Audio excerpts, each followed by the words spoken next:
Hello all! It's another episode of Author's Corner with Clint Dawson, and today we are here to discuss parallels between Memory, Sorrow, and Thorn, the fantasy series by Ted Williams, and The Song of Ice and Fire by George R.R. Martin, another fantasy series. But here's the difference. We're going to go over a couple of points. I have 14 comparisons that I have personally found. I'm sure there are many more if you go online and look at different articles or comparisons on Reddit, but me personally in reading, so far I found 14 comparisons that really stuck out, and we're going to discuss the difference between paying homage to an author and then taking extreme literary license. The first one we have today, matter of fact, hold on. Today, my pointer shall be Bob, the back scratcher. Alright, point number one. Comparisons. You'll see up here I have on the chart, it'll be in your right-hand corner, MST, Memory, Sorrow, and Thorn series compared to A Song of Ice and Fire series. Everything that is Memory, Sorrow, and Thorn is in black. Everything that is A Song of Ice and Fire is in blue. Shall we carry on? 1. Undead Scythi equals the others. The Undead Scythi are a group of elves that are up in the far north in Osten-Ard, which is the world that Memory, Sorrow, and Thorn is set in. They have a undead king that's magically inclined. He's been dormant, and he is a terror to the world, a atomic bomb lying in wait, if you will. The only people that take the undead Scythi king seriously are the northerners that are up in the area of the frozen north, just south of its borders.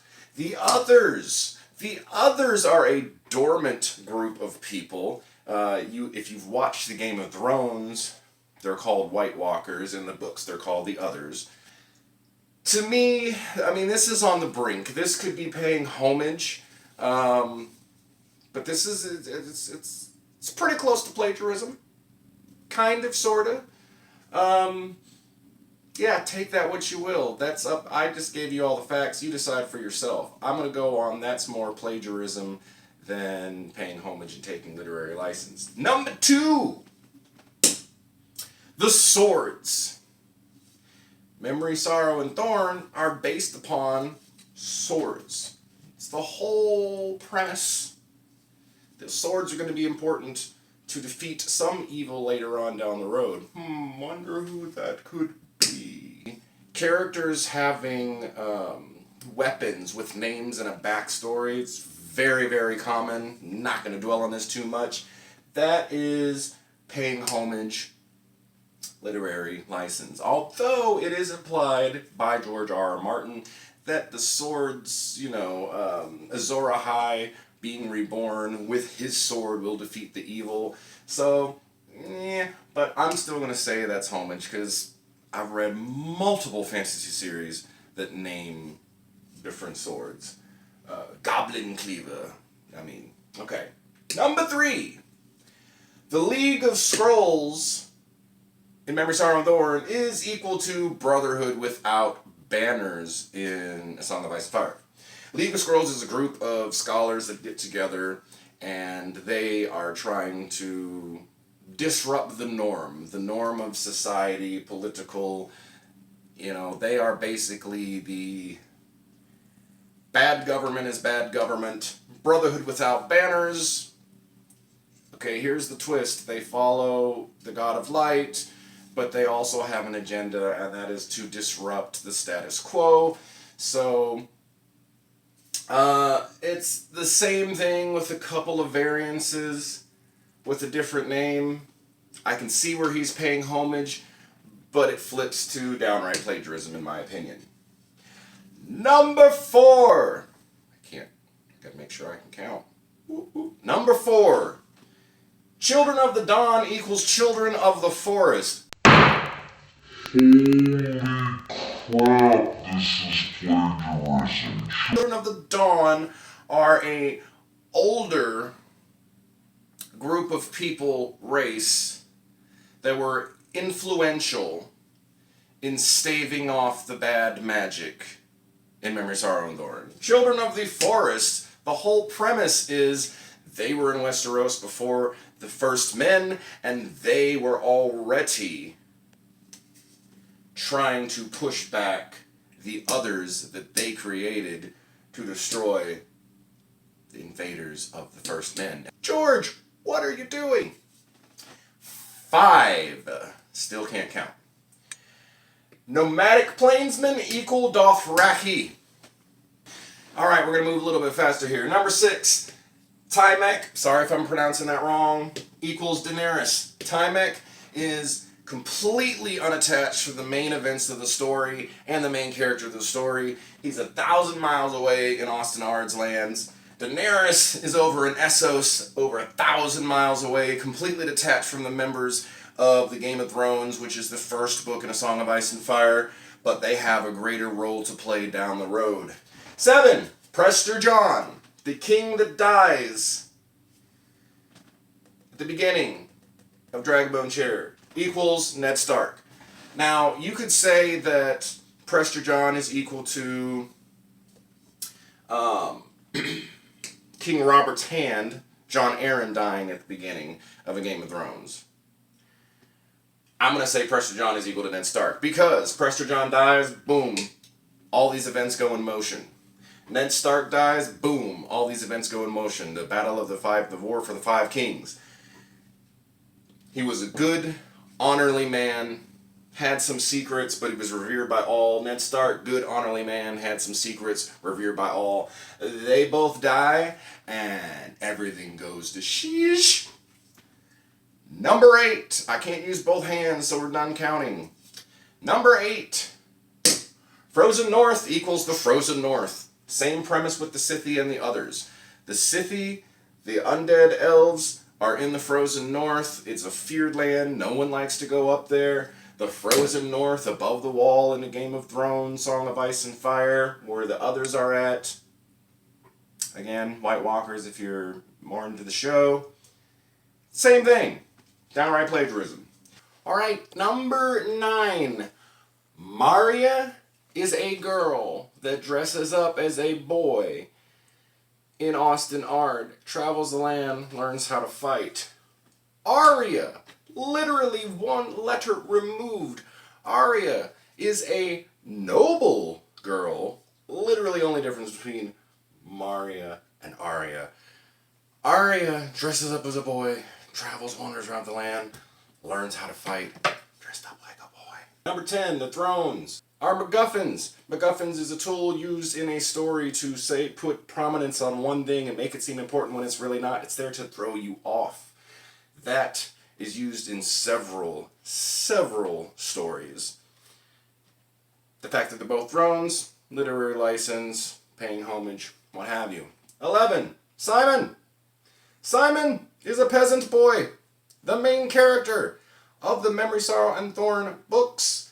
He likes to climb and run around and scamp. He was forced from his home due to extenuating circumstances and events that forced him to go on a journey and travel. Bran Stark, a noble boy, loved to climb and romp around, forced from his home due to extenuating circumstances that forced him to go on a journey. Plagiarism out the wazoo. 12, birds. The birds in both series are used to send messages. That was the common practice in medieval times, old world culture times, whatever, just circumstance. 13, the Red God in Memory, Sorrow, and Thorn equals the Lord of Light. If you're going to do something bad, do it once or twice and get away with it. You're just like begging, George, you're begging to be caught at this point. And these are just the ones that I found from reading. I'm sure the internet has a plethora more of other similarities.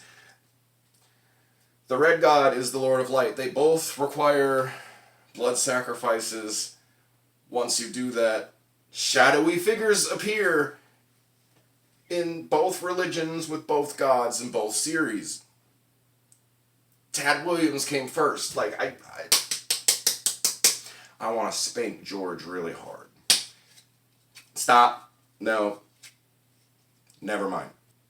Evil hound helmet equals the hound. There is a character that wears a hound helmet that is prominently evil in Memory, Sorrow, and Thorn, and he goes around doing the bidding of other said evil people and does ferocious things to wonderfully normal people. In A Song of Ice and Fire, there is the Hound, who also has a hound helmet and is pretty evil and does evil, atrocious things to fairly nice people. The whole premise is humans in both series. I'm not going to mention the series by name anymore because everything I say from now on adheres to both. Mankind is arguing over a throne and all the lands. Not important because there is a greater evil up north that is potentially dormant, potentially evil with unknown motives besides just everything must die. We don't know why, though. The undead evil up in the north that most naysayers don't believe in have magical elements, cannot be stopped, don't know what can stop them. Maybe the swords.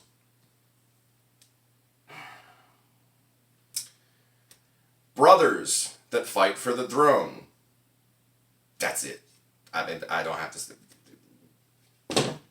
Your religious sects. They want blood sacrifices, and it's my way or the highway, and both of them are mirrored, in my opinion, after the Spanish Inquisition. And so, your MacGuffins are the same, the real antagonists of the story are the same, the religions are the same, the geographical and cultural elements are the same. Maybe George R. Martin is not worried about finishing Winds of Winter and A Dream of Spring, because if he dies and doesn't finish, and he's already stated his estate will not allow anyone to finish the books, maybe that's why, because if you want to know what happens at the end of Game of Thrones, just read Memory, Sorrow, and Thorn. I mean, I don't know what else to say. But you decide if this is plagiarism or paying homage. To me, it's perfectly clear. It really bothers me. I like George R. R. Martin as a writer, but, my opinion of him as a person, not as an author, is, shattered, and I don't think that'll be repaired. So, it is what it is. Learn to separate the author from the work. Bob, the back scratcher, and I are going to go on about our weekend. Y'all have a beautiful day. Bye-bye.